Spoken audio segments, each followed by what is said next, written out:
is our reaction to, well, all of the weekend's football, but mainly, and we're going to start there now as the game's only just finished, Arsenal City.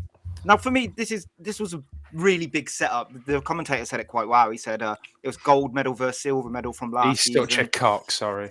I thought it was apropos, man. It was good. And then obviously you get the North London forever start, and then the game, it didn't live up to it, did it, Dill? How'd you find it? Mate, I'm not even joking. I fell asleep for 10 minutes. It was horrendous. It was horrific. There was hardly any chances. It was just all in the middle of the park. Raya spending 20 minutes on the ball whenever he got it. Just really cagey, but not a good kind of cagey. Like Curtis said in the group chat earlier, like sometimes some games are like tactical battles and are like interesting to watch to a degree, but it was just, I'm not appreciating anything about that game. The goal was a deflection. The most interesting thing that happened was Kovacic snapping Rice or something. Yeah, just an absolute snooze fest, to be fair, and that's why we deserve to win the league instead of teams. Connor, do you agree? Yeah, man, that was boring. I didn't go to sleep. I did go for like a 10-minute shit just after first half. And I knew I wasn't going to miss anything. I didn't miss a single thing. You know what it is? When I was growing up personally, the Premier League was it's the best league in the world. It was so fun to watch. Prime Barclays, you know. Obviously, United dominated, but United dominated in an interesting way. We played exciting football. There was always the challengers, Mourinho's Chelsea, Wenger's Arsenal. There was always challengers. And then even when United's dominance started to end a little bit, it was still exciting. Chelsea won a couple, Liverpool won one, Leicester won one, and obviously City started to dominate. And then as soon as this bold fraud come into the league, Pep Guardiola, I'm sorry, I don't know if other people will agree because obviously it gets results. I don't know how you can support a Pep team. It's boring, and it goes so underrated how boring his football is just because it's so system-based. Football used to be so I'm talking about players like Ronaldinho, players like that, where it's made you want to watch football, made you want to go in the garden and recreate that. Nobody wants to go in the garden and recreate Pep football. He takes exciting players like Jack Grealish, exciting players like Doku, and he just turns them into robots that run down the line and pass it back. And great, you're going to win another league, but nobody enjoys watching English football because of him anymore. And he jars the fuck out of me. Football's meant to be fun, and this guy's not fun. And it's not because we're too good and everything. It's just because the football, if it was exciting like it was in the Fergie era, it would be fine, but it's boring. I just wanted to say, obviously I hate Liverpool, but watching them when they were competing with City, prime Liverpool, and when they won the league, that was actually exciting. It was high octane football, end to end. We score 5, you score 2 kind of football. I'm a lot more on the physical aspect of football as well, and just being clinical. Like Pep's, today, Bernardo Silva, it works, like Connor said. When they signed him first couple of seasons, when he was at Monaco, it was like this number 10 who get into the box and score goals. He was playing as a part of the back 3 today. Do you know what I mean? He's such a talented footballer, and now his life in football has been reduced to receiving the ball and playing 5-yard passes. It's well shit. It's boring. I'd much rather just watch 2 teams go at it. And even if that is Liverpool winning the league, at least it's fucking fun to watch, as much as I don't like seeing them win. But I just appreciate football like that. I mean, that style of football is almost fundamental now. I think one of the things of the past which did happen is when somebody had a system, i.e. like Mourinho brought in the 3 centre midfielders into the Premier League, and then everybody adapted, and then there was an answer for that. And then that's just how football transition. It goes in and out. But with this high possession based on the front foot, high pressing football, but there was no high pressing today, don't get me wrong. It can still be exciting. We saw it Liverpool versus Brighton. There was obviously errors in that game, but it was still entertaining. I feel like them teams were a lot more risky on the ball though than City are. Yeah. You know what I mean? City's like playing a game of FIFA now. Get the ball out to the winger, cut back, someone will be there in the box, bosh, finish it. It's just the same shit every single week. It is boring. I don't enjoy watching them at all. As much as it was boring from an Arsenal point of view, and I need to set this because I think there's more of a story here than just 1-0 against City. We needed to beat City to stay challenged for the league last season. There's a lot of naivety in this Arteta ball, I think, from last season, even seasons prior, where they need to play in a certain way and they don't really adapt, which De Zerbi does it at Brighton. It's not the worst thing in the world. But I think in these big games, and especially when Arsenal went 1-0 up, I thought that game management, keeping the ball in City's half, that Jesus in the corner thing, these are the types of things that you didn't see from Arsenal. And that defensive display as well. Not just the back four. I thought Saliba was excellent today. Gabriel, both of them could have got man of the match. That's how good they were. But as a unit and game management-wise, forget how exciting it was. Curtis, do you think that's what Arsenal needed to do? I mean, if you're talking about a quick review of the game, I shit you not, that's one of the worst games of football I've seen in a long time. And like we said earlier, I think the tactical side of things, when it was like Arteta versus Pep, I was looking forward to that and how it was going to play out. But both of them, I just think, were so afraid to lose today. I think the quality in the final third was horrendous. I know you mentioned Saliba, Gabriel, they were good. But realistically, I don't think there was ever a time where either team were like actually on top and at any stage looked like scoring. Haaland was quiet. I know we'll touch on that in a bit because he was marked out the game, didn't get the ball. But I just think that neither team were that. I mean, they'd have both taken a draw before the game. You'd have asked Arsenal fans, City fans. They'd have both taken a draw, move on, forget however it happened. I think that's just the way it looked. Arsenal have obviously matured a little bit with the experience of probably the title running last year and the way they were top of the league, and they've learned better how to win games. And fair play to them for that. But I just think that was a pile of shite. It was so boring. Like you said there, they just didn't want to lose, and I think that's what it comes down to. They didn't want to lose, and it led to a very, very it was those moments where Raya had the ball at the back for like 15 seconds, and he was just stood on the ball. And then even in like the 75th minute, there was a moment I looked up and Ake had the ball at his feet, and there was no movement, and they were just like, right, so what are we doing now then? And both of them, both teams are just happy to have a little standoff, and it's just so like Connor said, it's so boring to watch, and it's frustrating because I was really looking forward to the game, but it just absolutely flopped. Yeah, it happened with both teams as well. Like they were they wanted to invite pressure, but it was very known on the other side. Let's not. There was no pressure. There was no pressure. At least in some games, when you have a high press and say you win the ball back or you make a tackle in your opponent's final third, and the crowd get a bit riled up and it kicks the game off. Whereas that didn't even happen. They were just happy to have the ball at the back, and it was an absolute snooze fest. You saw it on both sides as well, didn't you? Like you said, you said Raya obviously held on to the ball for about 15 seconds. In the second half, Bernardo Silva did it as well. He was just stood there and there was no pressure from either side. It was a tactical battle, wasn't it? And it was very obvious that neither of them wanted to press. It was City set up a little bit weird for me because Alvarez has been brilliant in that 10 role. He's been he's been the talking point with City this season, really. And today he was right wing. Well, at least he was. Visually, he was there. He was on the right quite a lot.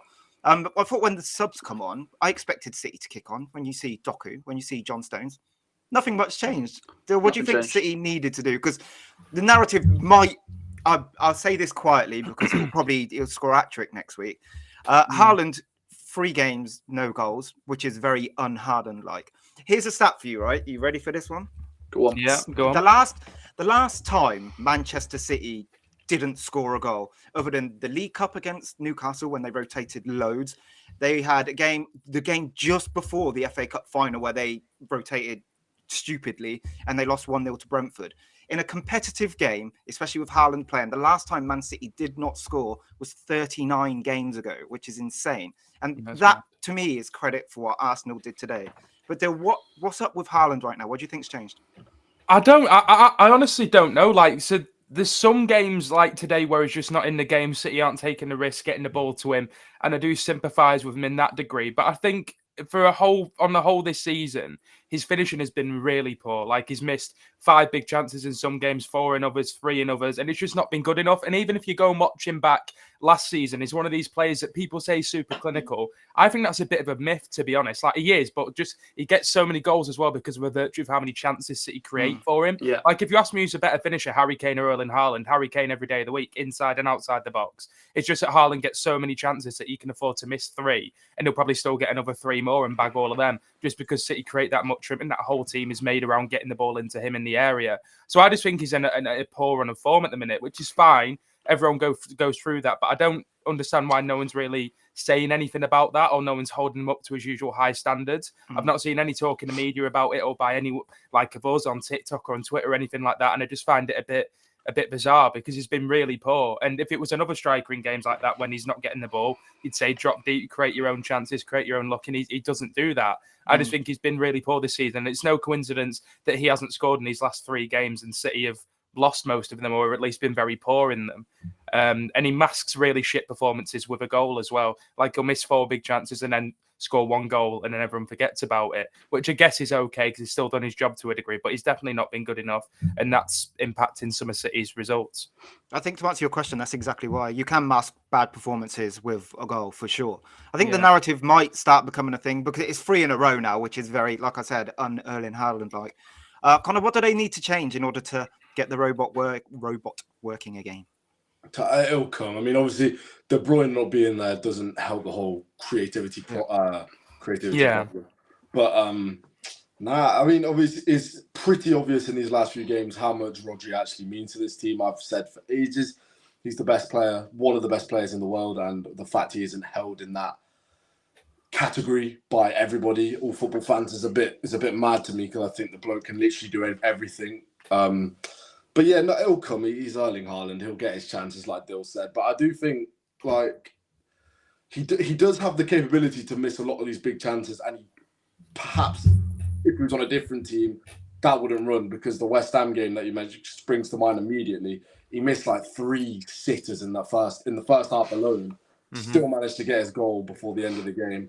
It is games like that, but Erling Haaland will end up scoring goals and winning games. I do think in big games, he does need to try and, I don't know, like, he can't do it. He's not the kind of player that can win a big game by himself, whereas the other best players in the world, the Mbappes of the world, the Messis of the world, Ronaldos of the world, they can win games, big games by themselves. They can will their team through it. He doesn't have that X factor, in my opinion. That's why he isn't on the same level as these others. But he's still a magnificent goal scorer, and he'll get his goals.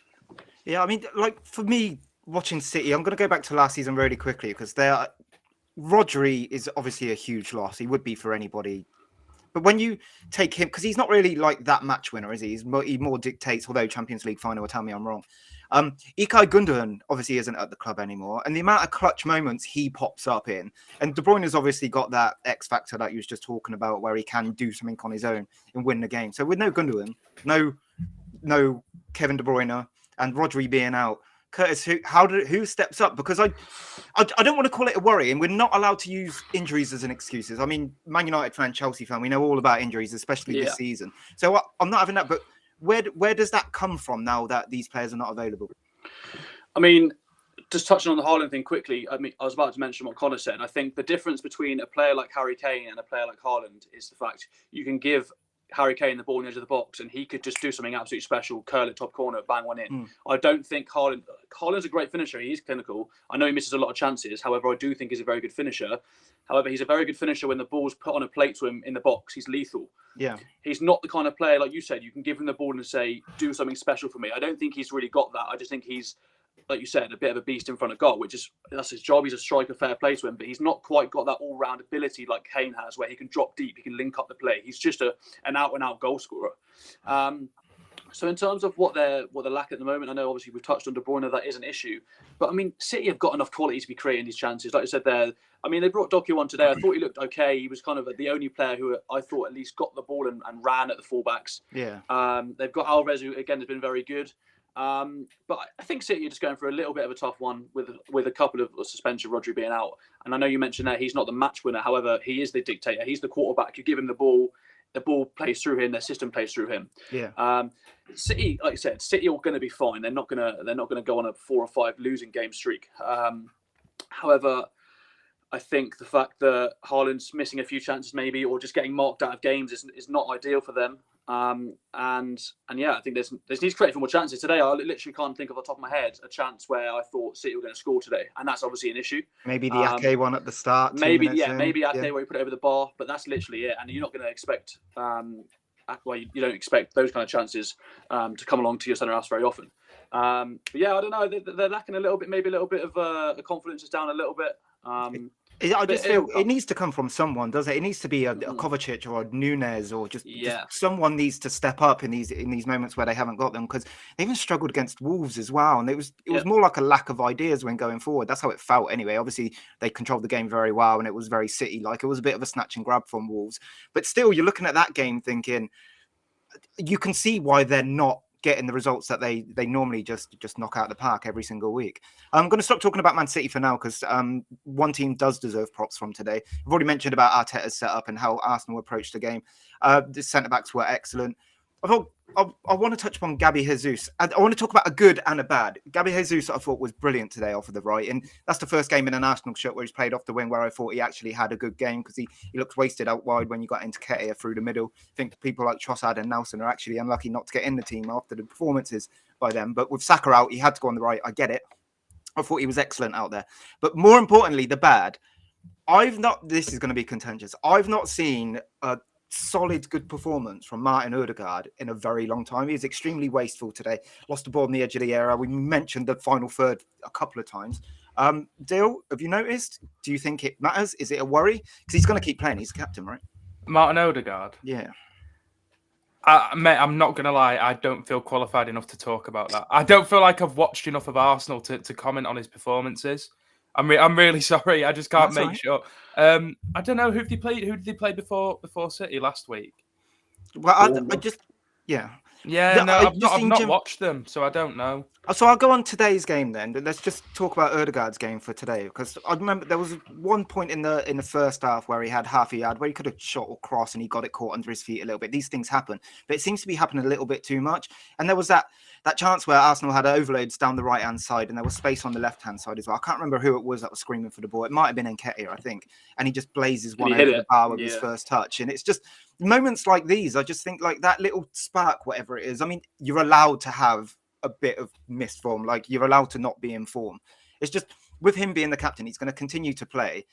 I don't know what's up with him at the moment, and I don't know why he's not being the Odegaard which we've seen last year and the start of this season as well. Connor, I think I don't know how, like, it's really hard to word, but obviously he's the captain and he seems to be falling more into this leadership role, and I don't really know how to explain it, but I feel like when players focus more on being a leader, they lose a bit of their creativity. I don't know how it happens, but you are right, because I did notice that today. There was a lot of times he was on the edge of the box. I think those 3 times in the second half alone, he was on the edge of the box, and he had a shot that just went over or wide or something like that. And when the better pass was on, whereas I think last year, he was one of the best players in the league last year. He would have found the right pass. He would have found the right opening.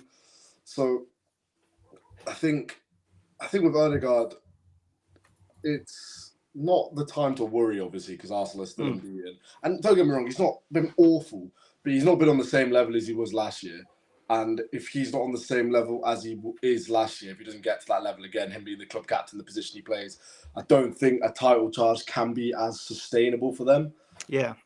Yeah, that's exactly where you said that really well. That's exactly where my head is about. Especially Fabio Vieira has been very good when he comes on, but he's not going to play in Odegaard's position. And when they play in the big games, they often go with like the 2 defensive, like Rice and Jorginho today. That was pretty much expected, wasn't it? In the lesser games, it's obviously Vieira and Odegaard at the same time. Not all Havertz has played there, so they have rotated. I don't know. I got a question mark above his head for now. Curtis, is there anything that you want to add to the Arsenal performance before we move on? I mean, just touch on the Odegaard one. I actually really like him. I think he's a very, very good player. Up there in his position, in one of the best in the league, in my opinion. And yeah, I think he's just going for a little bit of a flat spell. Like Connor said, maybe his head is kind of more in the leadership captain role rather than I need to focus on playing football, which isn't the worst thing in the world because I think Arsenal do need those leaders. But he was definitely subpar today.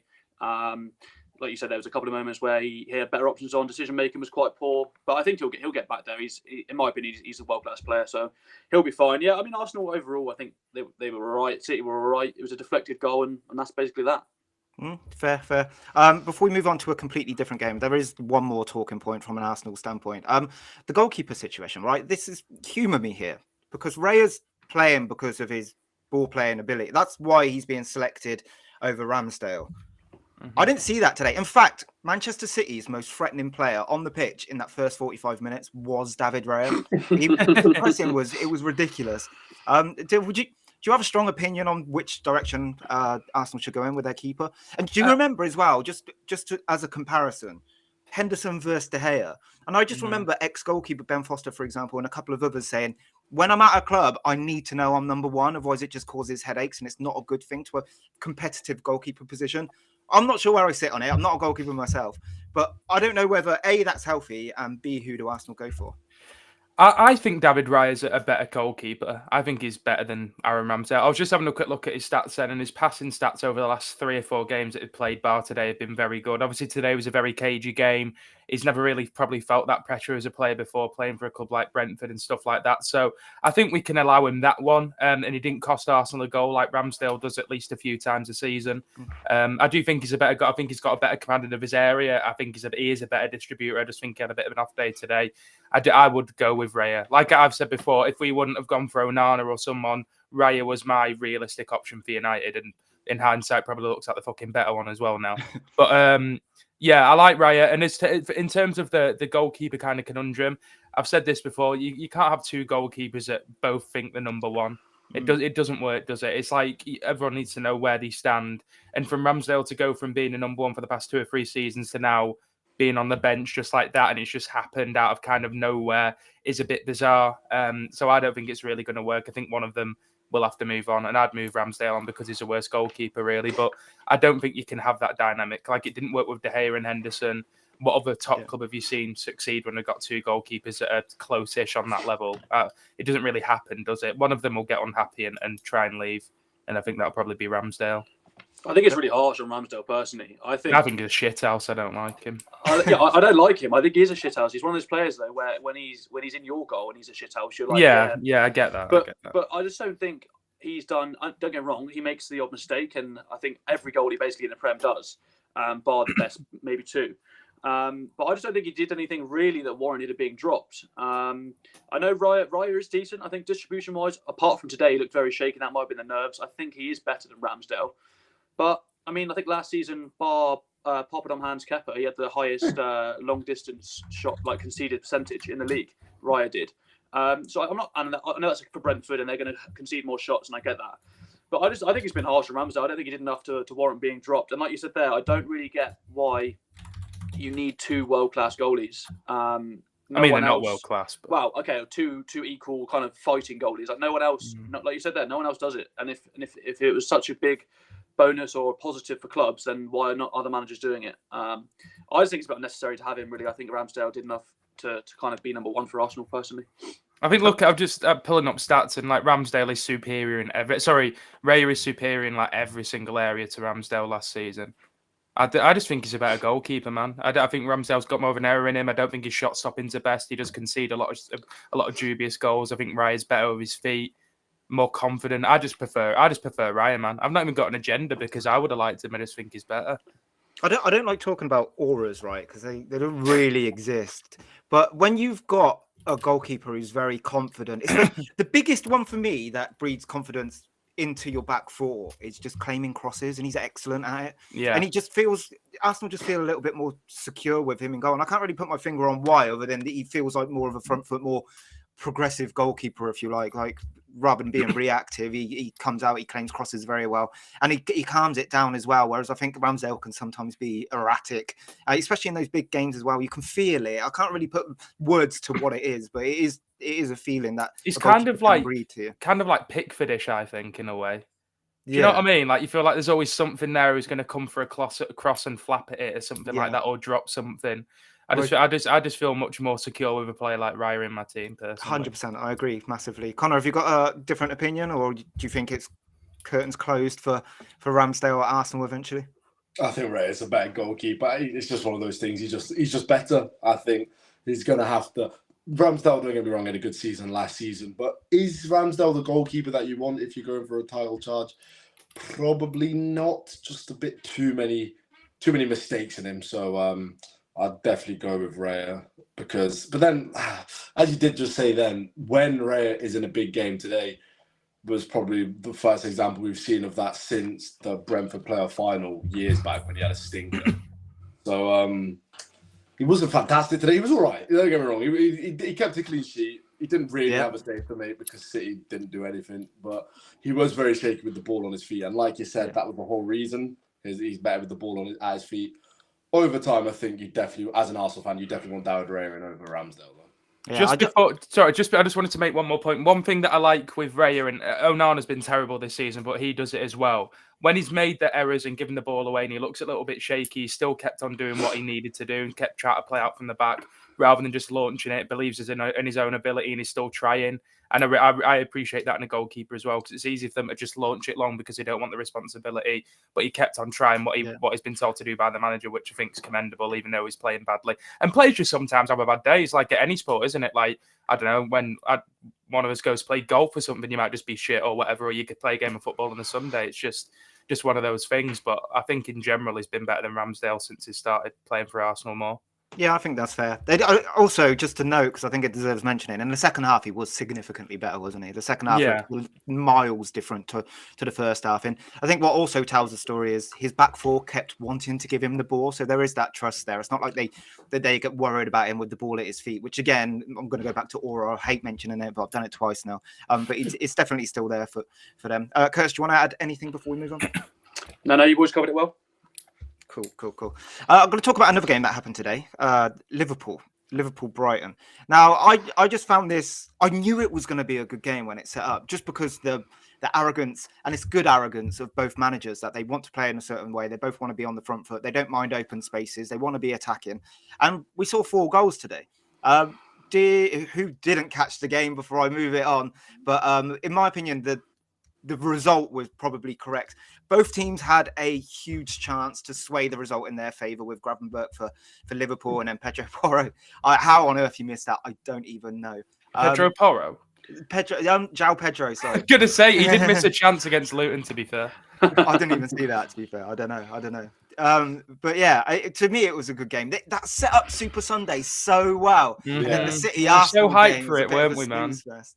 Yeah. We were so hyped for it. We're like, finally a good Super Sunday, and then it was just the main event was fucking terrible. Absolutely let down, wasn't it? It's like when you see a good bird on Tinder, and then it's a catfish.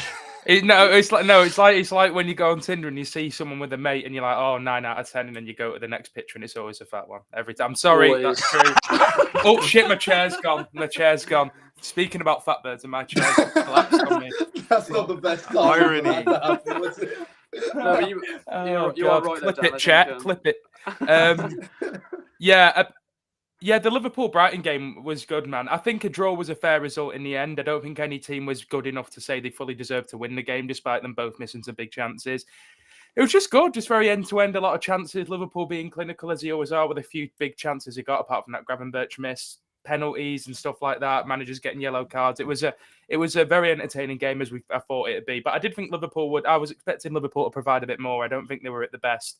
Noah Brighton, a couple of injuries and rotate a lot all the time, don't they? But it was a good game. I think a draw is a fair result. And that's all I've got to say. I think it was the opposite of basically what City Arsenal was. Like, both teams were attacking, going forward, trying to score, play some good football. Like you said, I think the draw was the right result. I think if either of them had taken their chances, they could have won the game. Obviously, Salah scored those 2 goals very quickly, which flipped the game on its head a bit. But yeah, I know we might mention it about whether that should have been a red card or not for the pen. But I think it was an entertaining watch. It was a good game, and I think a draw was a fair result. Yeah, we can talk about that. I intentionally didn't talk about the Kovacic red card, by the way. I mean, we could do it very quickly, but should he have been red carded? Yes, he should. Yeah. Okay. He should have for the second yellow. I don't think the first one was a red. Yeah, I thought. Yeah, no, that'll make a great agree. Clip, boys. Well done. I agree. I thought it was. I thought it should have been yellow, then yellow, 100%. Yeah. It was an orange card. Could have been given, couldn't it? Like another day, that could have been given. I think if he sent him off originally, then VAR probably wouldn't have overturned it. But it wasn't clear and obvious enough to be a red card. From I think the fact you can sit here and be like, it could be a red, it might not be. That's exactly why they haven't. It's not. It was reckless. Like, he's come from behind, studs up on his ankle, so it wasn't a very good tackle. It was more like a lunge than it was like an objective slide. It wasn't like a flying off the floor. He hasn't jumped in on it. That's why he's got away with it. I think because he hasn't left the ground. He's just kind of stabbed it in. But it was supposed to be pressing, weren't he? That was the whole. He was supposed to be pressing. Oh no, I'm a yard off, so he's lunged in. The problem with it is when you tick the boxes of what's a red card, did you leave the floor? Yes, with both feet. Were the studs showing? Yeah, you caught him with the studs. So I understand why people would think it was a red, but I personally was in the court of no, that's fair, that's a yellow. But that second one, what's he doing though? That can get in the bin. That was like Jota last week. Like 2 minutes later, he's just just stupid. You got to manage those moments, and it was reckless and it was stupid. And I mean, Arsenal wasn't even like anything to be annoyed about. It wasn't like they were getting beat 4-0 or something. It was just a bit bizarre. Just lost his head, I think, for a second. But yeah, I don't know why. I'm not sure. I know we mentioned it in the chat whether that the Liverpool pen should have been a red card for Pascal Gross. One. Yeah, I think it could have been, because I think from what I'm aware, the double jeopardy rule doesn't come into play if you're not playing the ball. So the fact he just yanked him down as he's about to shoot, is that not just a clear denial of a goal scoring opportunity? It is for me, yeah. I think like there's two things that saved him there, because in theory it definitely could have been a red. Number one is there was someone on the line. That was the first bit, and the second one is when he does pull his shirt and he wraps his leg around, he does actually connect with the ball. Yeah. I think that might have saved him a little bit. But surely not, because he's not grabbed him by the collar though. Like really look at it. The foul is before he touches the ball, so yeah. It's kind of irrelevant. But when you're watching it back, like VAR obviously had a look because it was a penalty shout. They would have taken that into account. Connor, would you have sent him off? No, I'm kind of glad that they didn't send him off, because I think that would have been quite a soft one to just ruin the game within. It would have ruined the game for sure. Yeah, I think what it is I don't think it was Szoboszlai when he didn't have full control of the ball.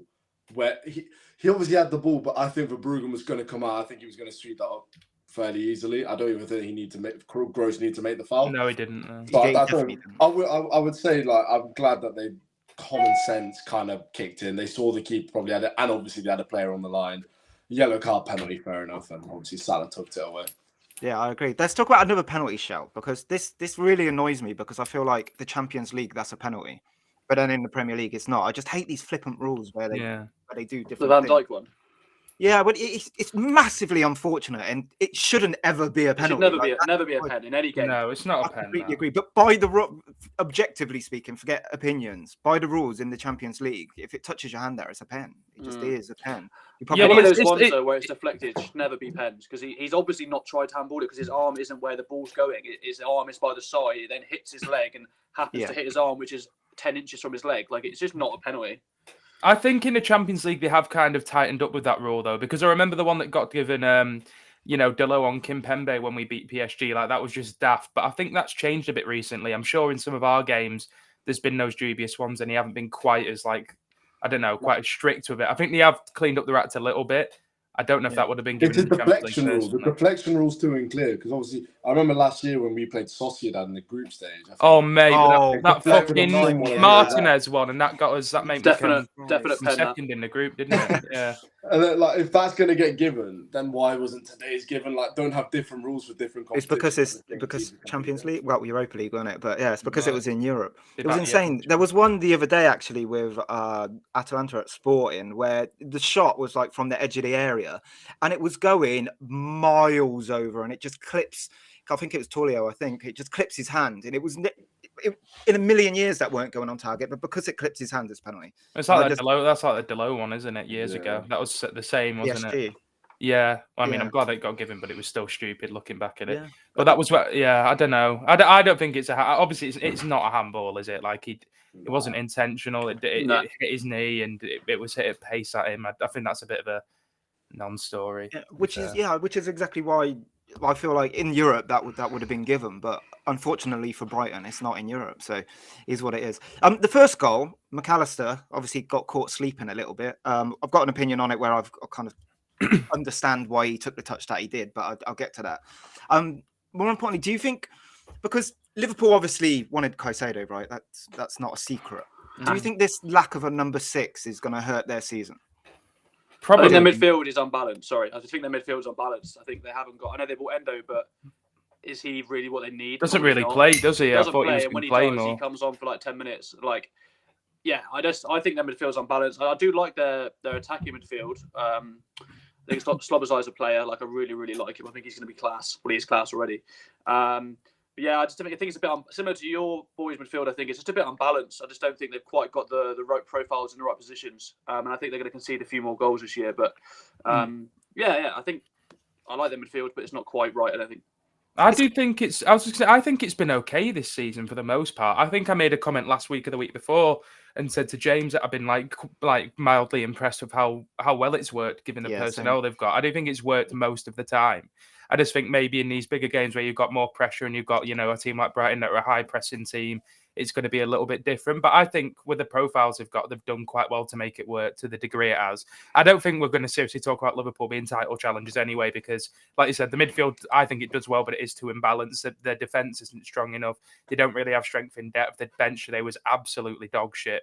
But I think they'll still have enough to get top four, really. But yeah, I did in like the home games against a Bournemouth or a Wolves, it's great. And then in these bigger away games, it's gonna, the chickens are gonna come home to roost a little bit more, aren't they? But yeah, I've been impressed with Szoboszlai's a fucking player. Yeah. Oh, he's nuts. I got it completely wrong about him, man. You think he was shit? Oh, you didn't think it worked, did you? Because you thought he'd been like that right half space all the time, which he still is a bit, but. Yeah, even when he does play centre mid, like his heat maps are just right wing basic. I hadn't seen him play. Like I'd seen the highlights that all of us did with him just twatting him in from like 25 yards. What a beautiful montage, by the way. He's just always on the right according to his heat maps. And he does venture out there for Liverpool as well. But centrally, that guy is so techie, man. Both feet, just his close control, his ability to beat a man or to draw someone in and flick it around the corner. He's mustard. And the fact that he can twat him in like old Barclays, like I'm a big fan. Because Liverpool's problem last year was that centre mid again. And when Harvey Elliott played there, it was almost like they had Trent right back, Henderson covering for Trent at right back, Mo Salah right wing, and Harvey Elliott over there for no reason as well. It's like four played on the wing. And there's a massive hole through the middle, which is why they ended up... The narrative always swings, Liverpool concede too many goals. Oh, that's their defence's problem. And that's going to happen again. They're going to get... Van Dijk's going to get called out and everyone else just because they will keep leaking goals because that midfield, like we said, balance isn't there. Connor, if... say they did get hold of Caicedo, would they be title challengers? Are they that close? Yeah, it's fine margins, man. I really think if they just had a decent number 6, because the problem is with the imbalance in the midfield, it's probably the most important place to have balance. Obviously, let's say you play with 2 strikers and one's slightly better than the other, one slightly more physical than the other, you get away with it. If you're at the back and one centre back's a bit slow but one's a bit quicker, you probably get away with it. If you've got 3 in the middle and they're all attackers rather than 1 defensive and 2 attackers, or 2 defensive and 1 attacking, that's the worst place to have imbalance, because that's essentially where, obviously, we all know games are won and lost in the midfield. If you're losing the midfield battle, you're not going to win the game at the end of the day. You're going to rely on being clinical. That's what Liverpool were. What Liverpool are, to be fair. They're a clinical team. They, more often than not, if they get a chance, they're tucking it away. But they're not going to create as many chances if they've got nobody to spearhead winning it back. What was the Brighton's player name today? They also, the one that began with B that I was on about. Baleba, the midfielder. Yeah. He was breaking up plays so much, and he was spearheading. Wins that ball so much. Oh, fuck, my chair's gonna get. I'm just gonna. He was giving it to the attacking players and spearheading attacks like that. Liverpool don't have anyone to spearhead those attacks, and that's why they're not going to score as many goals as they have in past seasons. That's why they're going to concede more. They don't really look like. I don't know. Did they really look like they were going to, at any point, going to kick on and score 3, 4, 5 when they were 2-1 up today? No. Liverpool of old, yes, they probably would have kicked on, scored 3, 4, 5. But no, it's day 2-1. You're vulnerable all the time when you're only winning by 1. Brighton equalised. 2 points turns into 1. That CDM issue needs solving in January if they want to seriously contend. You can see why they wanted Caicedo, can't you? Like that's the profile they lack. Like prime example. I know he didn't start the best for us the last couple of games, and all get on to Chelsea, but he's been unreal, and that's literally the exact profile they're missing. They might go again in January because the money's obviously there because they were bidding Brighton. So that money hasn't been spent. It wasn't spent on Endo, and they can't do what Brighton do and just randomly go get a kid from I don't even know where, Belgium centre mid. He's 19 years old and he can replace Caicedo like that. That's not going to happen at Liverpool. So they need to be less creative with it and probably put their hand in their pocket. But actually, before the season started, before the transfer window was shut, this bit is so key. The transfer window was still open when I said it. I said Liverpool might win the league this year. I was a little bit worried about City with Gundogan going and Mahrez going and how often they come up clutch when they need them most. And I don't think that was replaced. And it was kind of what we spoke about earlier with City. I thought there might be a little bit of a drop-off.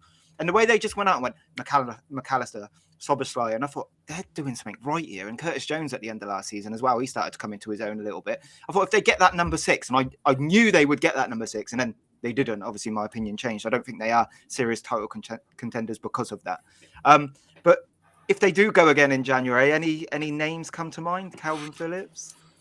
Calvin Phillips. They need a bit more of a battler, don't they? Surely, like a I just mentioned his Toram or a name because of Conna today. or something like that. Maybe. I mean, I've not seen a lot of them, but they seem to have the right profile for it. I think Phillips is for a much more possession-based team, isn't he? Whereas, I mean, he might be. He don't fucking play for City, so Doesn't I don't play know. at all, does he? He's got No, but profile, I'm really. a big fan of Phillips. Like when he was I always used to back him when he played for England. Like when he was at Leeds, because people used to hate the Rice and Phillips pivot in the Euros, and I've always been a big fan of him for England.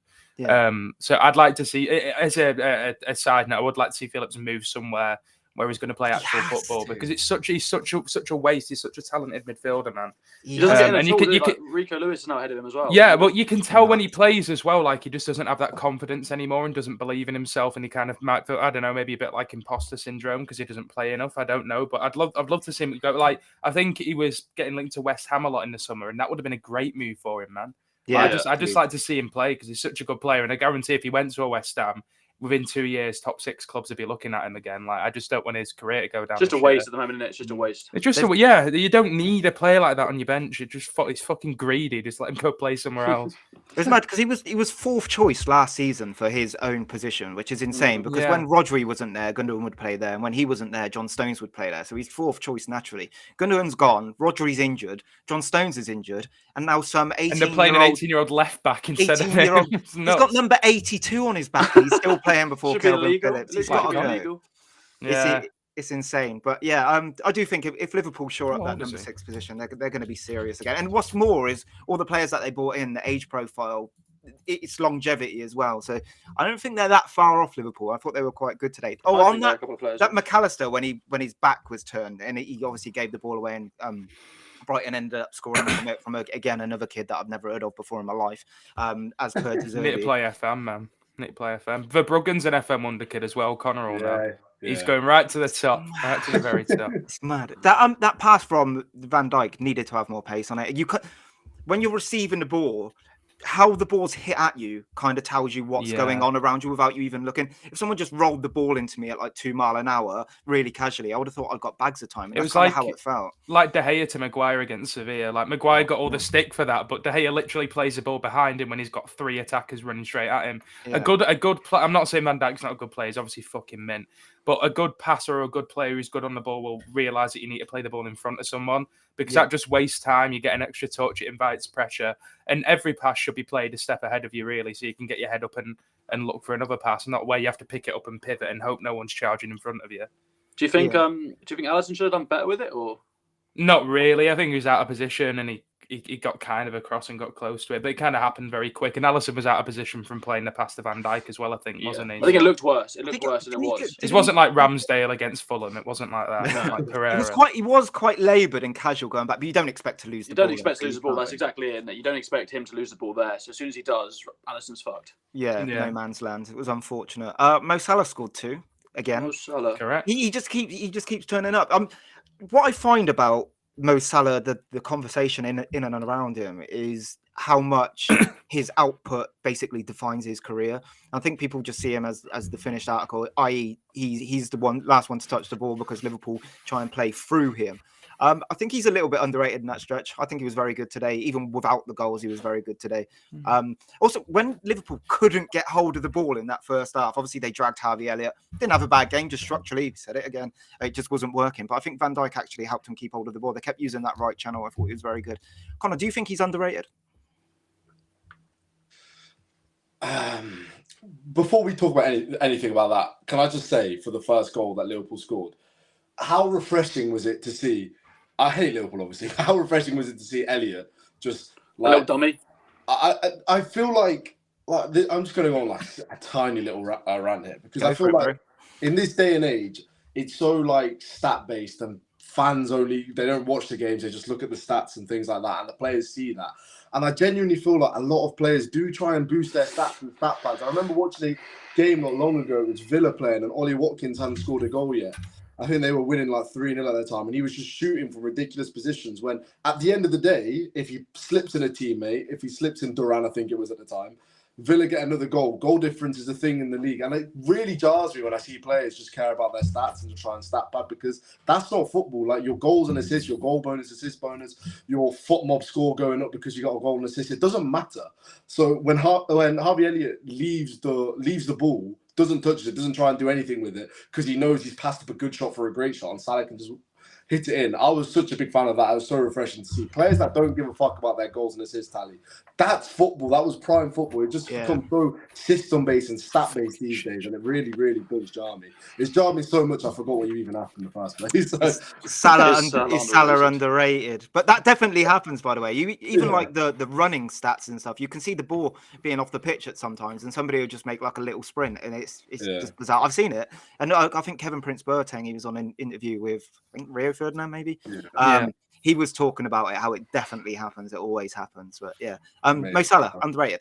Yeah, sorry. No, you know what? People have started to write him off a little bit this season. And no matter what you say, Mo Salah still scores goal after goal after goal, and his goals are what keeps Liverpool contending. Mo Salah I think he is underrated. And people always make these comparisons to players in the past, like Hazard and things like that. And don't get me wrong, I watch football with my eyes. I prefer Eden Hazard as a footballer, but I'm just going to counteract everything I just say. If you do look at the stats, Salah is class, but I don't even think Salah stat pads for them. I think Salah does play football the right way.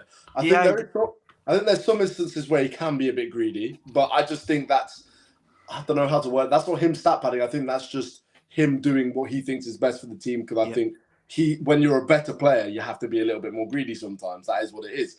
So now Mohamed Salah is becoming underrated. I don't think at any point in his career he was overrated. I think he is becoming underrated because he scores all their goals, man. The reason for the question is, I think the narrative around him is he's just an output machine, and he's incredible at it, goals, assists all the time. But when you actually watch him, his involvement in the game is huge. Liverpool rely on him so much to get up the pitch. Forget the goals. I just think like today, for example, he was the one they relied on to be able to subdue the game. When they kept giving the ball away needlessly, it was Mo Salah who they would go to, where they could keep the ball for a little while, get them up the pitch, and then they would play from there.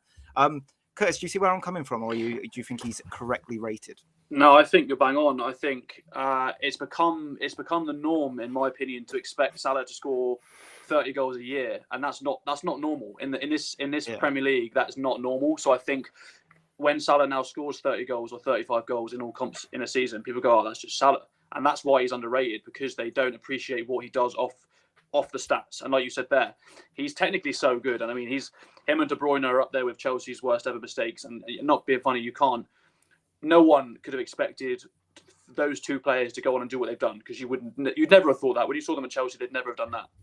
But yeah, I think he's unbelievable, man. And like Connor said, in terms of the player preference, when he does get compared to Hazard, and maybe I'm a bit biased because I'm a Chelsea fan, but I enjoy watching Hazard more. I definitely did enjoy watching Hazard more, especially when he was at Chelsea. But you can't deny Salah's output, man, and what he does, even when he's not scoring. He's a machine. Yeah, I do think it's a good comparison. You can see why it's quite a popular conversation between Hazard and Salah. I mean, is it a good comparison because they're completely different footballers? That's what I was going to say. Yeah, yeah. It's literally like that's why the debate's going to go on forever, because it kind of depends on what you need or what you want from a footballer. It depends what you like, doesn't it? It's not even that though. It's like it's completely pointless debate, like comparing 99% of footballers that even play the same position. It's like comparing Rashford and Grealish because they both play left wing. Like Grealish always used to get stick because he didn't have enough goal involvements at City, but just watch him play and see how important he is to that team and how important his dribbles are and his ball retention and his short passing. And it's just one of those things. Like I think if you had to choose one, I'd probably go Salah. I think he's underrated, and like the other lads have said, he's got this kind of reputation as a stat padder, which he isn't. But even like, you can't underrate like 30, 40 goals a season. It's just a bit like, it's always this stat versus eye test debate. And yeah, Hazard's better to watch on the ball. But Salah's definitely more effective with the time he has on it, isn't he? But it is a fucking, I'm sorry to piss on the Bond, but it is a pointless debate, isn't it? Because they're just completely different players. But Salah, I do think, gets this kind of rep as a stat padder and just a goal merchant. And he's not. He's a very good player. He always gets a lot of assists as well, which a lot of people don't give him credit for. I think he's got the most goal contributions in the league so far this season. And he's just shit. Yeah, I do think he's underrated. Yeah, can't stand the bloke, but he's underrated. There was a weird stat that come up. I can't remember exactly what it was, but like it was like in the last 8 games away from home or something like that, where Salah hadn't scored but he'd assisted 8. I'm like, that's 8 for 8. That's not a bad thing. They brought it up and they spoke about it like it was a bad thing. It was insane. Obviously, he got 2 goals today, so that stat can go in the bin where it deserves to be anyway. Other than that, I mean, Brighton were good. Liverpool were good. It was like an entertaining game. There was obviously mistakes in it, but I don't think there's much more to add on it unless anybody wants to before we move on. No, good. Mate. Good. Let's go Chelsea. I didn't watch the game. Curtis, talk to me. 4-1, by the way. That shocked me. He went 1-0 down as well. Yeah. There was a change at half-time, Brozier for Jackson, and I think that's where the positive come from, because Brozier, he was very good in his last game. You could see why he got the nod over Jackson. Was that the change that swung it, or just talk to me about the game? What were your feelings? I think so. I think it was probably premeditated because I know Brozier, he's been out for 9 months, did his ACL, like he was out for a long time. So I can imagine he was maybe going to play an hour max, and maybe Poch brought the change forward a little bit. But yeah, I mean, Chelsea scoring 4 goals in a game is very refreshing. I think we were poor in the first half. I think conceded a sloppy goal. I think the keeper could have done it a bit better. But yeah, second half we were very good. We looked. Sterling was class. I know he's been a little bit up and down this year, but when he's been up and he's been good, he's been very good. I think that was a bit of a fingers up to Southgate for leaving him out the squad. But yeah, we look good, man. I think that the attacking football was good. It was refreshing to see us actually play with some rhythm going forward. Because I think, like I said to you boys, week after week, we weren't far away from it happening, and hopefully now it's kind of ticking over. I think the break probably comes at a bad time for us because we probably just started hitting the right gear. Yeah, I think it's positive. I think, like I said there, I think Palmer's looking good. He's slotting quite well in kind of whether he's playing on the right or in behind the striker. But yeah, it's definitely, we're getting there. We are slowly getting there. Connor, Dill, have either of you caught like the highlights, extended highlights, or anything like that? Obviously, United were on, weren't they, at the time? Yeah, so. I've seen the highlights. I'm not gonna. I don't watch the extended highlights of any game. I'm not gonna lie to you, but yeah, Chelsea were good, much more clinical in front of goal, creating some good chances. And I've said this for weeks, which Curtis will know. I said it was going to come. You can see what Poch is trying to do, and I mean, I was going to say hopefully. I hope not. I hope they get relegated, but it might carry on like this. I don't hope it does, but it probably will. And yeah, with Brozier being back and having a bit of rotation up front and not always hanging your hat on Jackson's a positive as well. Sterling has been really underrated this season, been Chelsea's best player, I think, by a distance, certainly in the front 3 or 4 anyway. And yeah, they're good. Yeah, they're decent. Burnley are dog shit though. But Burnley are shot. Yeah, you were like quite clinical as well. Like you didn't create a massive amount of chances or have like an XG of like 4 like you have done most weeks. But you were quite clinical with the chances that you got presented with, and it must be quite refreshing as a Chelsea fan to see that. Yeah, it was a relief more than anything, I think, because obviously away at Burnley, as Chelsea, you expect to win. But I didn't go into that game thinking we're definitely going to win. So to actually win 4-1 pretty comfortably was nice. I think the midfield's starting to click now, like I said earlier. Caicedo's looking good now. He's winning that ball back, and basically, you know, his role. His role is win that ball back and give the ball forward. That's literally all he's got to do. And if he can do that, and the players he's given the ball to are actually going to do something with it, then it's going to work. That's the system we want to play, and that's how it's going to work. And yeah, maybe things are starting to tick over. But you can't get carried away. It's Burnley. We've beaten Burnley and Fulham. So, and I think our next 8 games we're playing 7 out of the top 8 from last season, so that'll be where the test. You've got United, mate. You'll be sound. Easy, at least 3 points. 3 points. I mean, that's the one I'm least worried about. Don't fucking blame me on it. Yeah, I mean, it's we're on the up. I hope. I don't get carried away, but we're on the up. Was it Caicedo, Enzo, and Gallagher? Yeah. So what he's done recently, I think he paid Enzo in the 10, which is a bit of a weird one for him. Before Fulham, the last couple of games when we lost, we drew to Bournemouth in the game before that. He played him in the 10, which is not really his best position. I don't think he's a deep line 6, and he's not a 10. I think the best role is an 8. So I think he's kind of played like a 3 of Caicedo at the deepest, and then Enzo slightly further, and then Gallagher can kind of do a bit of both because he's got the legs to do it. Mm-hmm. And I'm not going to sit here and say that I wanted Gallagher to be in the team in the season because I didn't. But what a captain, mate! He's turning up. Fair play to him. He's honestly he's running. Well. He's running like mad. He's captain, and it's. I got Howell Manson to say I was wrong, but he's fitting in well. I don't think he'll be there when our full team is back because I think he's gonna find a spot for Nkunku. I'm not sure what that means for Palmer, but. I mean, for right now, you cannot complain at Gallagher in that midfield, and he's earned his place in there with Enzo and Caicedo. Yeah, no, that's fair. I mean, like I said, I didn't watch the game. I wondered what the changes were. Obviously, I see the starting lineup, and like Mudryk got all the headlines for the last 2 weeks or so. Like, oh, here he is, he's turned up, and then obviously you go with Sterling and Palmer, but it clearly worked. So Yeah, I mean, Mudryk came off injured against Fulham, so I don't think it was more of a kind of rotational thing. It wasn't like dropping him because he has been good. He obviously scored against Fulham. He's looked a lot sharper. He's got such a confidence player, so I think he has looked sharper. But he came off with a bit of a knock, so it was more of probably a risk thing. Just keep him. He came on for like 15 minutes, I think. So, but yeah, it's positive. Yeah, I do think Burnley are going to continue to get pumped. I just don't. They're dog shit, mate. With teams who come up and they play attractive football, I'm instantly worried about it. It's Norwich 2.0, isn't it? Again. It's Norwich 2.0, and everyone's like, oh, Norwich 100 points, well, they look so good, and then they come up and get panned and go straight back down. Like, I can't believe there was so many people, and it's this kind of like fucking chair, man. It's this kind of thing that like EFL fans have, where it's like, Burnley will piss all over these shit Premier League teams near the bottom of the league. They're so good, but they're so good because they're playing fucking Rotherham lads. Do you know what I mean? Like they've not got the personnel to play that football, and they spent 100 million. And you have to absolutely be good, shy. Man. Yeah, you have to be. It's the quality. You have to have it. And like, it's the intensity though. That's the difference, in my opinion. The Championship to Prem, it's the intensity of the game. You can afford to have the ball with Burnley in the Champ and just kind of dictate the play. Whereas in the Prem, it's like twice the speed. You can't get away with the same football. Do you really think like Bournemouth or Wolves or teams at Fulham are really worried about how exciting and electric this Burnley football is when they're playing against like City, Arsenal, Tottenham, Brighton, week in, week out? There's levels to this. You can't do it. You need to game manage better, and I think they're going to continue to get pumped. I got them down. It's like the team, right? I know this sounds ignorant, but who the fuck's Amin El Akdil? Who's that? Who's Hannes Delcroix? Do you know what I mean? Who's Mike Tresser? They've got some right fucking weird. Keep going.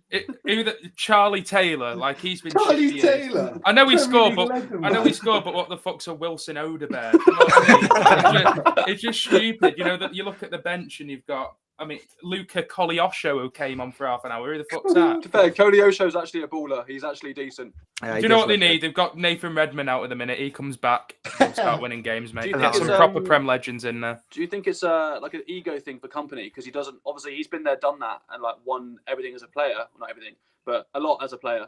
Do you think he's like, I don't want to change my style of football? I don't know. I'm better than this. I respect it. You can't change your footballing principles based on. I mean, if he wants to keep his job and get paid well and do well, maybe change it for a bit and try and stay in the league until you get a top team. But managers have the principles nowadays, don't they? And people don't really do what they need to win anymore. No managers are really pragmatic anymore. It's I don't care how shit you all are, or how good the team is. We're still going to do this and get pumped 6-0 because that's what I believe in. And I mean, I've got to respect the naivety and cockiness to an extent, but they're going to go straight back down. He'll get sacked and go back to Belgium or something with his big Christmas pudding head.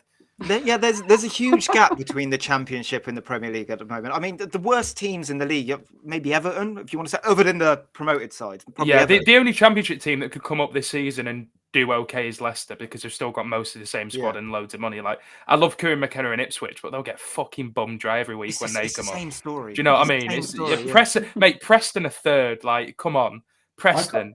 You're taking a piss. I can't believe that Leicester team's in the Champions. Like, if you actually look at that lineup. Yeah, so many of them have stayed as well. Like they've made so many good signings How too. have they got so many players to be like? Iheanacho's still there and all this shit, isn't it? Wilfred Ndidi is playing in the Championship. To be fair, bro, he was shite last season. All of them were really. Like they've got Carrera. Ricardo, Vestergaard, Iheanacho, Dewsbury Hall. They got Winks in for fuck's I'm going to go Dewsbury Hall. On the bench, you've got like Val Fayez, James Justin, Patson Daka, Jamie Vardy, Connor Cody. They'd all start for Burnley. All of them. Yeah, pretty much. Yeah, but I don't know. Burnley spent like 100 million, man. I want to see where all these Donnies have come from because I swear they've just spawned them in or something. Like it's just fucking stupid. But you could do that with the argument. If the Premier League was 17 teams big and we just kicked out the 3 promoted side, you'd have like Everton and Wolves to go down, wouldn't you? Naturally, just player for player. Then you look at that Everton team, like Onana, your Pickfords. I mean, that Beto looks some player as well. Oh, Danjuma's there. Like that's the worst team in the Prem, arguably. Like they're down there. Bournemouth, Wolves. You could argue the toss of a coin, really. if that's the level you got to get to from the Championship, to Yeah, you're miles away. That's a hard ride for any club coming up. Yeah. They've had a net spend of 107 million quid, Burnley, and they look fucking terrible. Like the only team worse than them is Sheffield United because they are well shit. They're even worse. Oh, did you see that Basham injury? Luton carry more of a threat than Burnley, I think, with Morrison and Adebayo, definitely. Yeah. They've got a way to with some of the wingers games as well. Yeah, they can, maybe. Morris is a bit of a bagsman, two big guys up front, pace and stuff like that. I think Burnley are more likely to go away to Luton are more likely to go away to the Emirates and get a result than Burnley ever will be. Oh, 100%. Because they know what they are and they're all right with that, whereas Burnley think there's something they're not. It sounds really stupid, and it's the basic principles of football. Just have a way of not losing games and have a way of winning games. And I don't see that in Burnley. I don't see that at all, but I do in Luton. Yeah, exactly. Yeah, Luton are terrible, but they've got some useful players.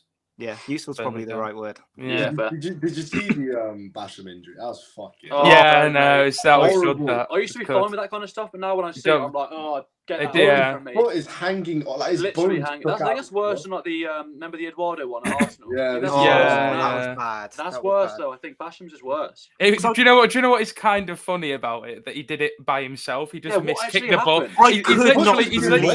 He's literally gone to kick the ball and kind of his ankles just crumbled beneath him, kind of thing. It's not even a tackle. Think how painful that would be. Yeah, it doesn't. That shit never really bothers. There was one in the UFC last night. Sorry, this is a 3-second tangent. There was one in the UFC last night, and the way his leg snapped from like his knee upwards was vile, like, isn't it? What's it his happened name? so quickly. It wasn't that. a knee dislocation. His femur was sticking out, and like you could see like all the white and red of his bone. It was horrible. Oh, I can't deal with it. I cannot handle them. I'm trying to find it. I played football on the weekend, so like I missed all the updates and stuff. And when I finished and I started walking to the car, like I just checked on my phone the picture from Dill sent. Yeah. I clicked on it. I couldn't believe the. That's why I sent it as view once and said Yeah. discretion is advised because I know some people are bothered by that. And then I saw how it happened. I couldn't believe that wasn't even a tackle. He was just on his own. It's nuts. Wait, Dill. I want to see Dill's live reaction. He said he wanted to find it. Dill, type in Dylan. His name Dylan.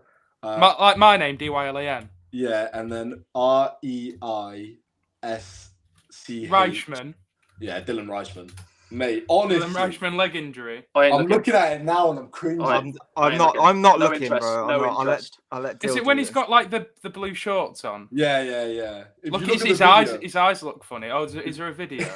If you look at the video, you can see how quickly it happens and it's horrible. I'm like cringing for you and I ain't watching. Well, with my job, I see a lot of fucking stuff. Just thinking about his leg hanging off. Someone breaking the leg really doesn't bother me, to be honest. I'll just swipe on Instagram on a PC. Right, I'm watching it. Let's have a look. I'm watching it now. There was one a while ago, wasn't there, where the guy did a leg. Oh kick. yeah, that's rough, isn't it? Yeah, it literally goes. He's going me leg. Yeah, he's just there, me leg, and then you can see his femur stuck out. Oh, shit. Yeah, that is pretty rank. But if you hear the sound it makes as well, I can't know because I'm on. Is he? He's the way he said that. He seemed like he was Scouse, but I'm presuming with a name like Dylan Reichman, he's not Scouse. Me leg. All right, sorry about the detail. Sorry. No, that's all right. It's good, man. Where's he from? He's American. Deserves it. Oh, there you go. Right, before we close off, one more team left to talk about. United. Manchester United. I only watched the second half, and then I had to rewatch the first half. So why'd you rewatch that shit, you absolute spoon? It's fucking terrible. I'm obsessed with it. I don't know. Get away with one? I rewatch games all the time. I think I've got something wrong with me. But what do you mean? Did we get away with one? We had 2 late Scott McTominay goals to win us a game. We were fucking woeful again. I was happy about it for like 10 minutes, and then I'm like, it's just papering over the cracks. You can't not be happy. I think I'm a pretty depressive person, but you're fucked if you're not getting happy at something like that. For sure. Like, yeah, not good enough. Creating no chances. The amount of times you'd see the midfield and the back line have the ball in Brentford's half, and just our attacking players not attempting to move. Even Højlund looked kind of lethargic with his movement in the box as well. Everything. Shut up. You've got Nicholas Jackson up front, mate. Jackson's literally better than Højlund.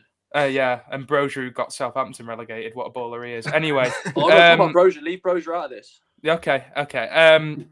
Yeah, we just don't create anything. The defense I thought was quite good. I was very impressed with Maguire and Evans and Billow are quite like as well going forward. But Yeah, Casemiro's fucked. He can, people say he's like a boss man. Maybe you should go work at the local Dixie Chicken or something. I don't know. Just not good at all. He can't pass the ball 5 yards anymore. Hasn't got the legs. Just error strewn every time he plays. Don't forget Onana. I made that graphic, the usual suspects, which if this is a clip put on the screen, I know you slag, but it's like every time we concede a goal at the minute, it's either Lindelof, Casemiro's and Onana's fault, or 2 or 3 of them all together. Every single time, just a calamity of errors, a catalogue of errors, and a lot of our goals recently against against Bayern and stuff. A lot of them are come down to individual errors and mistakes, which is annoying. But yeah, Scotty McSaw saved the day again. What a baller! What a baller! I'll tell you one thing from the game which I was happy with in terms of a takeaway. Other than the result, obviously buzzing, 2 last minute goals, quality. Like we want that. It was quite poetic as well with the unfortunate news of Sir Alex's wife, Kathy. Obviously her passing, then scoring 2 goals in injury time, and a Scottish guy as well. And the Scottish guy, well, doing kind of it as Scottish. Well. He's from Lancaster, but we'll give him it. Nah, he wears a Scotland shirt. He's Scottish. That's how it works. Yeah, true. Like all those Welsh players, like Ashley. Yeah, like Kiefer Moore's from Reading and shit like that. Yeah. Other than that, like you said, we struggle to create chances. That's the story of the season. It's almost a boring topic. When we play against low blocks, we just run out of ideas before the low blocks even bloody there. Like that. That's how bad it is. I want to talk about Rashford in a second. But us being able to score those types of goals, I haven't seen it in ages, where we just like lumping the ball in the box and someone gets on the end of it. That to me is at least we got a different tool to our arsenal, because all of our goals are transition all the time, or a set piece with Casemiro. That's it. That's how we score goals. There's no pretty football about it. That's just how Man United work at the moment. Connor, Rashford, is it time to drop him? I keep the question basically as basic as that. Even when Rashford was good last season, he's not that guy. He's not the guy who can be the star player for Man United. He's just not. We've tried to mold it into him for years, and don't get me wrong, he's still a good player. But nah, like I'm sick and tired of it now. Why does he feel the need to fucking punt the ball every time? Just use your side foot. I don't think Rashford's that guy. I mean, the other day, I rewatched the game. When I can't watch a game, I rewatch the game. I don't rewatch ones I've already watched, to be honest. But no. The only good performers for me were Maguire, Evans, Dalot. That's crazy. Who'd have thought that with the lineups throughout? I don't think anyone else had a good game. I'm sorry. That's mental at home to Brentford as well, and you're listing defenders. Yeah, Hoyland needs to get that Prem goal. Shut the fuck up, Curtis. Like, where was he? He didn't turn up. We didn't provide him any chances. Go and have your fucking Tory coffee and suck my ass, mate. Do something. Go and find the ball. Is it on a fucking treasure hunt, lad? Just go and find it. Drop a bit deeper. Do something. Maybe he does drop deep. If you actually watch the game, you blue-nosed bastard, you'd see that he did drop deep. Dan, Connor, how many times did he drop deep again yesterday and actually sprayed the ball out wide? He did it a few times. He's good at doing that. I don't know if Connor's cringing or what. I don't know what's going on. If he could stay on side, it'd help. Yeah. His interlinking play again. Oh God, who did we play the other day? Well, he couldn't score. Palace. Most games. Oh no, it's Galatasaray I was thinking of. We scored 2, mate. Be happy with that. No, I said where we couldn't score, as in like chances were slim. He does drop deep and he gets on the ball and he sprays that away. He's good and he's really strong as well. So he just holds off defenders and it does bring players. Beautiful Danish bastard. I love that man. He's really good at getting Bruno over the halfway line. I think because he looks for him quite a lot. Yeah. When he holds it up, he waits for Bruno and then Bruno runs onto it and then. Yeah, it does work. Bruno's been fucking poor as well. Yeah, Bruno and Rashford are my 2 favourite players, but Bruno, and sometimes he can pull it out the bag, like with that volley against Burnley, which was insane. But he's been so poor. Like yesterday, just ineffective. The hero ball's coming back a little bit because we're getting more and more desperate to create chances, making wrong decisions. Just not great to be honest. But everyone just slanders Mason Mount because he's a person to go at. Even though I think Mount's probably been our best midfielder this season when he's played over the course of it. He's been pretty solid in my opinion. That's bleak, that, isn't it?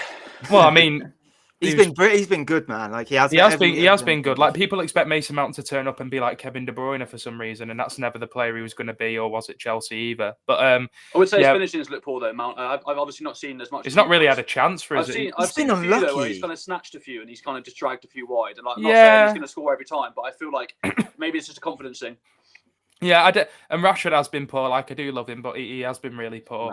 Low-key, Rashford and Bruno can suck themselves now. Oh, don't start like this, Connor. Yeah, Can you Odegaard's everyone, you know what no, it is, right? all the fucking knobheads online are giving it the Bruno and Rashford are the problem when we've No, literally got they're 5 not or the 6. No, I problem. know. Because I Well, Civil criticised them War. yesterday. They were poor, but we've got so many bigger problems at the club at the minute. We spent 50 million quid on a goalkeeper who, Can't say you know, good. has fucking wrists as strong as raw spaghetti.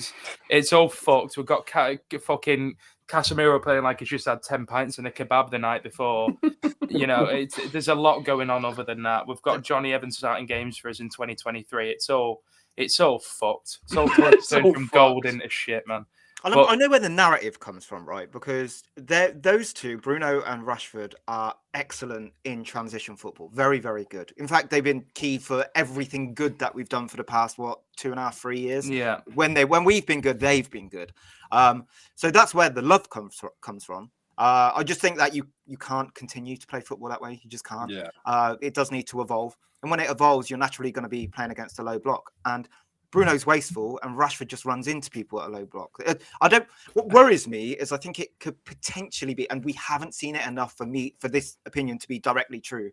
I think it feels like a football IQ problem, honestly. Like that's how I see it. Just recycling the ball at the wrong time, picking the wrong options, too many Hollywood passes from Bruno, too much. I'm the man. I'm going to take all 3 of you on in the 18-yard box from Marcus Rashford. Dill, I'll come to you because I know you're a fan of both. How do they make sure that they stay in this team? Because I mean, Rashford They are going to because everyone else is shit. Rashford's being subbed earlier and earlier. Yeah, and it was on the hour mark, which is unusual for Rashford to be dragged on 60. Mm-hmm. What needs to change from Rashford to be able to continue to do what he did last season with the different style of football? I do think there's a lot that goes into it. Like Rashford has been poor, his decision making's been poor, his finishing's been poor, his pass. He has been dog shit this season. But then equally, like you look at yesterday, there's no midfield runners getting into the box. There's no movement from the strikers. There's no. And another thing that's hampered him that hasn't really been spoken about is he's played with Amrabat as his left back and Lindelof as his left back for the last 5 games or so, something like that. And that's going to hinder him as well because he doesn't have that overlap with Shaw where he's got someone to go outside him or the underlap and someone supporting him and dragging a defender away, which then means that he's got 2 defenders on him instead of 1 every time he gets that ball in the channel, which does really affect it and is a lot harder to do and get past and put a shot or a cross in. But I think he'll keep his place in the team because we've all clamoured for Garnacho to start and Pellistri to start, and we all have. And every time they do start, they're just as disappointing, if not more so. And there isn't really anyone there vying to start over him. Garnacho is brilliant when he comes on because we need to make an impact. He needs to be direct and be quick, and we need a goal now. Whereas when he starts, and we have a bit more control over a game, and it's not quite as hectic, he is really poor. Pellistri again looked absolutely fantastic in cameos last season. And I was begging for him to start when Anthony kind of whatever was going on with Anthony, we needed someone to play right wing. And he's been shit whenever he started and been really ineffective. And again, that does come down to the team not giving him the ball and the team not performing well as a whole. But who you're playing instead of Bruno, like, is so important. When we do play well, it's so important to how we play. He's the only player on that team that can create something out of nothing and pull something out of the fire like he did against Burnley. And who you're going to play in that role instead of him? Like I like McTominay, but he's not going to be able to do that. Mount can't do that. Who have we got that's going to do that? Do you know what I mean? So he seems to be hell bent on this. One of the centre mid plays on the wing. And and to be fair, Bruno the last few games has played right wing, which obviously isn't his natural position, and that's going to hinder him a bit and hinder the team as a whole because obviously he doesn't rate Pellistri high enough to start him, and then that means we're playing our best player out of position. So okay, one more bit on the United game then before we move on. Connor, what would your front 5 be? Front 5, Højlund up top. Martial left wing. No. I thought that was coming. Bruno 10. We don't have anyone else, so fucking Trashford probably does have to go left wing. I'll play Anthony to be fair again. Anthony. No. I'm not feeling Anthony anymore. Horrendous. Connor's trying to leave Anthony and Rashford out of the team and realising we haven't got anyone. That's exactly what I just said. Yeah, there isn't anyone. Like, you're going to start Garnacho and Pellistri and just not do anything all game. Rashford and Garnacho. We play Garnacho on the right? Yeah, he goes on the right. I put Rashford on the right. I don't. At least then he can knuckleball some into the left-hand car park behind the ground instead of the other one.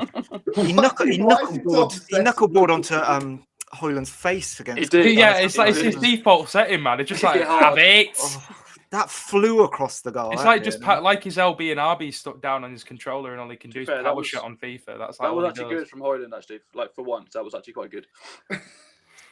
Hoyland's been good, sure. As I said, it was the last talking point on. I've got one quick thing. I'm going to make a video on this, so I just thought I'd mention it. Yeah, go for it, man. We had problems up front. Hoyland, he does look good. I like Hoyland, but we don't. None of us like Martial coming on. Let's be honest. Well, me and Connor don't. We hate his guts. Let me float this idea to you, lads. Scott McTominay is a second choice striker for the rest of the season. He used to play there. Am I wrong? Yeah, no. Mourinho ruined him by playing him in DM because he shut up. His movement in the box is really good. His finishing is good. His ball striking technique is good. He's a clutch player as well. He doesn't stop trying. I think he'd do a good job there. Like, if you need to put someone up front for the last 20 minutes to get you a goal, put someone next door there, bro. I'm not gonna. It sounds ludicrous, right? And I'm not gonna agree because I don't know what it looks like. But what I will say is, I wouldn't mind seeing it. I wouldn't mind honestly, for a cup game, if we get like Reading or something in the third round of the FA Cup, just try it, man, because he gets goals. His movement for both the goals was really his touch, finish, the movement for the second goal. The only player in the team making that run and gambling on Maguire winning that header, which is a striker's instinct thing that no one else did, not even Hoyland. I just think it might work, man. I think it's worth a go. I back it. You can tell we're in the mud. We're having a serious debate. No. I thought this for a long time. Like he was a number 9 or he was a number 9 or number 10 in the academy. Mourinho brought him through and played him as a number 6. You see for Scotland when he kind of plays in that 3-8 role where he's getting a lot more forward in the half spaces. He's goals from the edge of the box, making the third man runs, doing good defensive I hear work, you, bro. going out wide. I think with the team being this bad and everyone underperforming, he certainly deserves to start next game for me anywhere, midfield, anywhere, because every time he's played this season, he's been good, he's been solid, he's put good performances in for Scotland, and no one else in that team's been good enough to say that he doesn't deserve it, and he's the only player that starts on the bench at the minute that looks in any decent vein of form, so next game I'd definitely start him. I'd agree with the backup striker thing. He's better than that useless fucking idiot twat. Yeah, but he had a good 2 minutes against Bayern and put a cross in. Don't forget that, Connor. So he's worth the 250 grand a week. I'm not going to get that Ballon d'Or. Ballon d'Or clause soon come, man. Soon come. Glazers aren't going to like that when Martial wins the 2024 Ballon d'Or. Let me tell you that for free. All right, ice cold, man. Put the black gloves back on, Under Armour, stuff like that. He's back. He's back. Martial ball, baby. We got a question in the chat, and I think it's a good way to sign off the show. Gino's put in, who will win in the league, lads?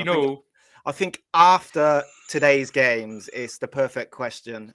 We'll go around. You can explain if you want. I'm going to start with Curtis, and then we'll fly around. Because is it as concrete as City always win the league? They'll win the league. Curtis, talk to me.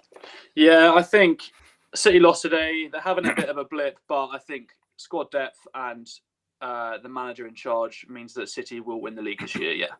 Connor? City by 10 points. That confident? I agree. I actually think that Spurs are going to win the league because I'm just the best manager ever, and Heung-min Son and James Maddison, the best footballers Premier League's ever seen. They're going to win goal of the month, player of the month every month.